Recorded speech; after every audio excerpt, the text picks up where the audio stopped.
What's up, guys? So I wanted to make a quick update video on the Raja Jackson situation. Some retired MMA fighters and retired wrestlers have chimed in on the situation with the most ridiculous takes I think I've ever heard.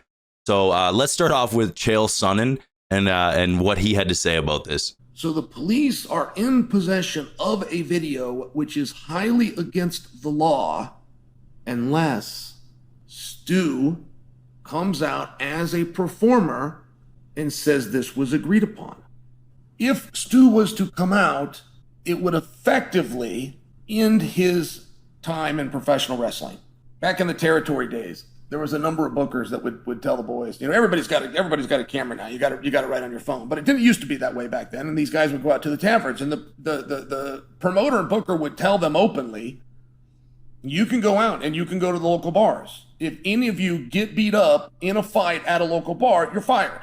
Like if any of you break the character that you're not real badasses, even to a bar full of 30 or less people, that's 30 or less people that I don't need to know that you're not actual badasses. Go ahead and go out, lose a fight, you're fired. Stu, who is dedicated and has spent some time and he's out there on this indie scene, is he willing to take a match and light a fire to his career? If Raja is saying he did it in retribution to the Beer King because that's how the boys told him to settle it, and Stu goes along with it, I mean, you will truly have a kayfabe moment where these guys could build. These are indie scene guys. This isn't getting picked up by Triple H. But on the indie scene, you now have the makings of a good angle. This has to be the most ridiculous take that I've heard yet.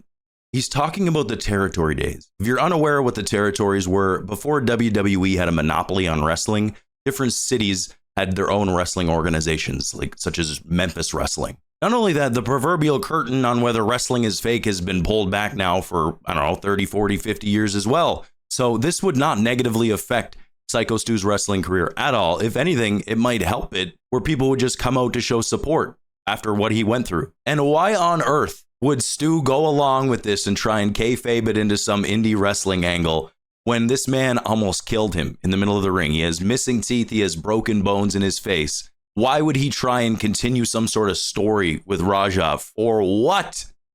What a ridiculous take. But he's not the only one. We had Mark Henry chime in on the situation as well. I don't know the full story. Then why are you giving your opinion? But I do know what I saw. And it looked like he wasn't smart to what was going on. And the dude that was messing with him bit off more than he can chew. He wasn't messing with him. He saw him show up with the cameras and thought he was part of the event. Not only that, he apologized multiple times afterward. And, you got to be careful, one, who you mess with, and two, what kind of example are you as a veteran for inciting a ride with a kid? Mark, this is a 25-year-old man. He's not a kid. Rob Van Dam was also talking about the situation on his podcast, and I think it's just as bad as these other two morons. When I watched everything, and when I say that I have his back, I'm not saying I'm going to stand back to back and fight a crowd of fucking a million people that are trying to lynch him. What I'm saying is I see the pathway that he took that led to what happened. Now, I'm sure I'm not the only one that sees what happened, but with basic thinkers, you have to wonder and assume they're probably taking out some facts, because our ideology tells us there's always a bigger picture. What facts could possibly be taken out? He was live the entire time. It is all on camera. First off, and I'm only saying this to open up some minds out there. If As soon as you start bringing in what ifs, you've already lost the argument, in my opinion. If Psycho Stu would have hit him with the can in the back, and I don't know if he knew it was coming or not. The story out there is that Raja didn't know that he was going to get hit with a can. The way he reacted kind of looked like he didn't know he was going to get hit with it. If that is the story, then let me just pose this question. If Raja would have punched Stu in the mouth right then, how many people would then say, well, then that's fair, then he deserved it? If it did go down that way, I think a lot more people would be understanding on where Raja was coming from. And I also think he would have a lot better defense in court because technically you could argue that Stu assaulted him first. Because I do agree to Bob Holly it and then wait until you're in the ring and, you know, expecting cooperation to do it isn't the right move. But if anybody said, well, you know what, if he didn't expect it and someone hit him with a can and he punched him in the mouth, I think I would have been all right with that. I mean, that scenario would be a lot less egregious than sneaking up on someone, slamming them on their head, knocking them unconscious, and then continually punching them until they broke a bunch of bones in their face and knocked out all their teeth. I mean, come on. Let me ask you this. What if that one punch would have knocked dude out? He hit the back of his head. The punch knocked his teeth in and he's laying on his back, unconscious, and he's choking on his blood and teeth from one punch that was delivered immediately after the crack. Does that change anything? But that's not what happened. So let's stop with the what ifs. You already lost. It's a stupid argument. You're a moron. There's one more thing I wanted to talk about in this video. Rampage Jackson had responded to what MMA Guru had said about the situation, and I definitely don't agree with what Rampage had to say here. Let's take a look at what MMA Guru had to say, and then we'll look at Rampage's response.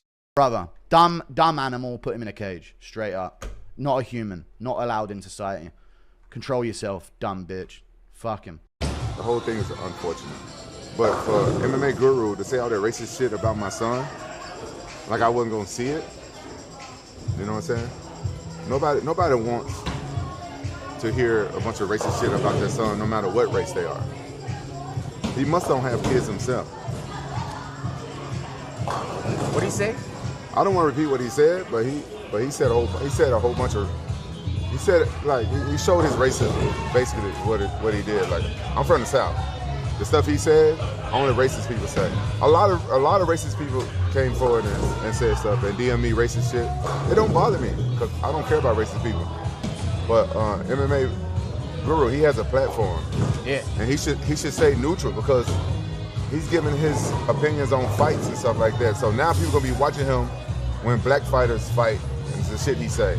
So I understand Rampage wanting to defend his son, but in my opinion, what MMA Guru said wasn't racist. Raja was acting like an animal, right? Like that is not normal human behavior. He said he needs to be locked up in a cage. I agree with him. I've seen Rampage share some of the DMs that he's got from real racists, calling him the N-word and everything else. That is a real racism, right? What MMA Guru said was not racist. I'm sorry, Rampage. I understand you're frustrated at the situation, but come on, dude. Anyway, that's kind of the update I have for today. Raja is still not in custody, which is kind of crazy to me, but I guess they're still doing an investigation. The police are looking into it. Hopefully he gets arrested. At the very least, you know, he's going to get sued. But if there's any more updates, I'll let you guys know. Thanks for watching, and I'll catch you in the next one. Peace.